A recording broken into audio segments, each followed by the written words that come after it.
नमस्कार, मी डॉक्टर राजेश राळ पाटील। आज गुरुपौर्णिमेच्या शुभ दिवशी आपल्यासमोर घेऊन येत आहे अशा एका व्यक्तीची माहिती ज्याचं नाव आहे एकलव्य। भारतातील प्रत्येक माणसाला माहीत असलेलं नाव आणि यावरती आजपर्यंत खूप कमी असं लिखाण झालेलं आहे। आणि प्राध्यापक विजय देवडे सरांनी अगदी एकलव्याच्या जन्मापासून ते त्याच्या मृत्यूपर्यंतची कहाणी यामध्ये लिहिण्याचा प्रयत्न केलेला आहे। एकलव्य म्हणजे महाराज हिरण्यधनू आणि त्यांची पत्नी रत्नगर्भा यांचं पहिलं अपत्य, ज्याला लहानपणापासूनच जगातील सर्वोत्कृष्ट धनुर्धर व्हायचं होतं, म्हणून त्याने गुरु म्हणून द्रोणाचार्य यांची निवड केली।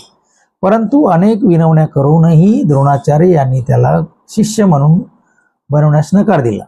परंतु एकलव्यानं हार मानली नाही। त्यानं त्यांचा पुतळा मातीचा पुतळा बनवला आणि त्याच्या समोर धनुर्विद्येचा सराव सुरू केला आणि त्यामध्ये तो इतका निपुण झाला की याची माहिती द्रोणाचार्यापर्यंत पोहोचली। द्रोणाचार्यांनी एकलव्याकडे गुरुदक्षिणा म्हणून त्याच्या उजव्या हाताच्या अंगठ्याची मागणी केली। एकाच सेकंदामध्ये एकलव्यानं आपल्या उजव्या हाताचा अंगठा गुरूंच्या चरणी अर्पण केला। ही कथा प्रत्येकाला इथपर्यंतच माहिती आहे, परंतु एकलव्याचा खरा संघर्ष चालू होतो ते अंगठा दिल्यानंतर। हाताला 4च बोटे आणि त्याचं मनातील स्वप्न जगातील सर्वोत्कृष्ट धनुर्धर होण्याचं। परंतु त्याने सराव सोडला नाही, कामावरची निष्ठा कमी होऊ दिली नाही, समर्पण कमी होऊ दिलं नाही आणि त्यानं धनुर्विद्येमध्ये निपुण होऊन दाखवलं। अगदी त्याला जर हाताला अंगठा असता तर जगातील तो सर्वोत्कृष्ट असा धनुर्धर झाला असता। ही गोष्ट प्रत्येकालाच मान्य करावीच लागेल।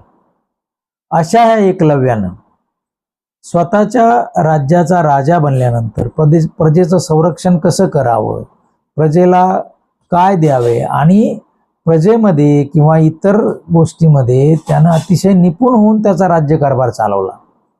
अशा एकलव्याची माहिती आपल्याला या पुस्तकामध्ये मिळते।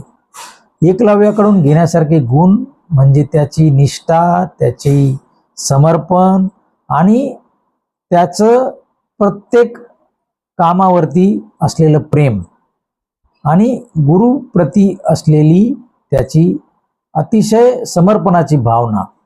आजच्या काळामध्ये प्रत्येक विद्यार्थ्याकडे अशी भावना असेल तर तो विद्यार्थी कधीही अपयशी होऊ शकणार नाही।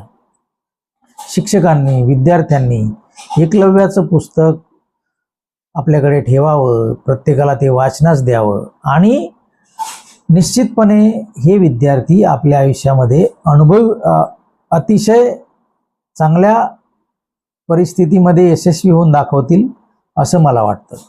असं हे पुस्तक। जय हिंद, जय भारत।